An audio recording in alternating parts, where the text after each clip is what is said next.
Hello, Broncos fans. This is the kind of news that makes your heart race, your mind spin, and your excitement levels soar. If you thought Sean Payton was going to take it slow, play it safe, and gradually build this team, you were sorely mistaken. What he did in free agency is nothing short of a masterclass. Not only that, the information we've received in the last few hours is going to get a lot of fans excited. Yes, my friends, now more than ever I believe in the Super Bowl. If you agree with me that the Broncos have the potential to make it, hit that like button hard. If possible, comment like this: "Go Broncos! Nothing's gonna stop us." The tight end position has been a glaring problem for the Broncos for years. It's been a production black hole, ranking last or near last in the league year after year. And if you know anything about Sean Payton's offense, you know that having an elite tight end is a non-negotiable piece of the puzzle. Think back to his days in New Orleans. Jeremy Shockey, Dan Campbell, Jimmy Graham, Taysom Hill. The pattern is clear. Payton's system thrives when there's a game-changing tight end on the field. And now, Broncos fans, he's found his guy. Evan Ingram is coming to Denver. This isn't just a good signing, it's a game changer. This is the kind of move that doesn't just fill a need, but elevates an entire offense. And here's the kicker: Denver didn't have to trade for him. No second-round pick, no third-round pick. Just a straight-up free agent signing. And not only did the Broncos get their guy, but they stole him right out from under the Los Angeles Chargers, a division rival that was also in desperate need of a tight end. That's a double win. For those unfamiliar with Ingram's impact, let's put this into perspective. His average season in terms of production, 755 receiving yards. That's his average. Now compare that to the best season a Broncos tight end has had in recent history. Julius Thomas, a beloved fan favorite at his peak, averaged 788 yards. That means on a normal season, Evan Ingram is putting up numbers that rival the best tight end Denver has had in decades. And let's be real, Ingram's ceiling is higher than Thomas's ever was. This is the kind of weapon that shifts a team's entire offensive dynamic. If you look at last season alone, had Ingram been on the Broncos roster, he would have been the second leading receiver on the team, just barely behind Demaryius Thomas's best year. The year before, he would have led the team in receptions. Think about that. Denver hasn't had this level of tight end talent in what feels like an eternity. Now, they have a player who can line up in the slot, out wide, in the backfield, on the line. He's a Swiss Army knife that will force defenses to account for him on every single play.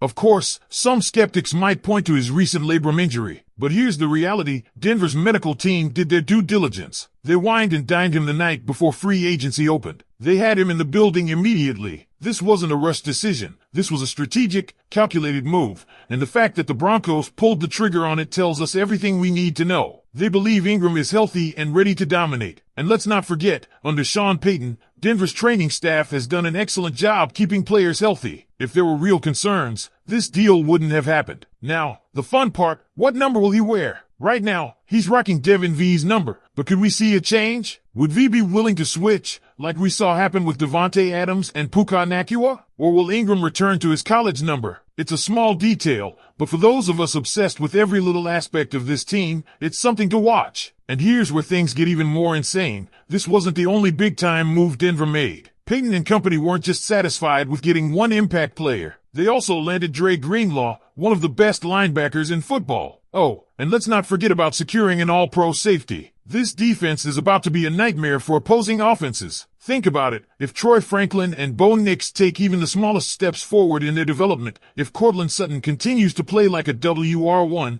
if Marvin Mims steps up, and now, with the addition of a true game-changing tight end, this offense is about to take off. And if Denver finds a legit, game-changing running back in the draft, look out! This could be the most complete team we've seen since the Peyton Manning Super Bowl era. And don't just take my word for it, look at what the rest of the league is saying. Jim Harbaugh wanted Ingram. The Chargers wanted him. They had Justin Herbert as a selling point, yet Ingram chose Denver. That tells you everything about how Peyton is building this team. Players want to be here. They see what's happening. They see the culture shift. Oh, and in case you missed it, Cooper Kupp has been cut. Now, is Denver in the market? That remains to be seen. But here's an interesting wrinkle. Sean Payton was just in Cabo with Rams head coach Sean McVay. If there's any gas left in Kupp's tank, Payton knows. If the Broncos make a move, it means Kupp is still a force. If they don't, that's all the proof you need that his best days are behind him. And then there's Talanoa Hufanga. This is a guy whose nickname is the Big Bad Wolf because he huffs, he puffs, and he blows plays up. Former 49ers radio play-by-play guys are raving about him. He's a tone setter, a game wrecker, and a perfect fit for what Denver's defense is building. The cherry on top? Denver has finally passed the Russell Wilson dead cap nightmare. That massive weight on the salary cap? Gone. We're no longer drowning in financial constraints. And Bo Nix, our rookie quarterback, is about to have 4 years of cheap, team-friendly play. If he pans out, Denver is set up for sustained success. This is how dynasties are built. And let's not forget, Denver just brought in Trent Sherfield. Some thought he was coming in as a wide receiver, but the reality? He's here to be a gunner on special teams. Denver lost a key special teamer, and now they've replaced him with one of the best gunners in the league. It's a small but crucial move, and it speaks to Payton's attention to detail. Meanwhile, there are rumblings that the Kansas City Chiefs may have been tampering with Ronnie Stanley before the legal window opened. If true, the NFL could hit them with major penalties, potentially even costing them a draft pick. Broncos fans, imagine the defending champs getting docked for cheating. Just another piece of good news for us. So, I'll leave you with this. Is this the best free agency period the Broncos have ever had? Are you finally done doubting Sean Payton? Drop your thoughts in the comments because Broncos country, this is our time. Let's ride. And if you're still not convinced that Sean Payton just pulled off one of the most masterful off-seasons in recent Broncos history, let's break it down even further. Look at how quickly this team has transformed. Just a few months ago, there were questions. Questions about whether Denver could recover from years of mismanagement. Questions about whether this team could build a contender while carrying the dead weight of past mistakes. And most of all, questions about whether Sean Payton was the guy to turn this ship around. Well, if this free agency period hasn't answered those questions loud and clear,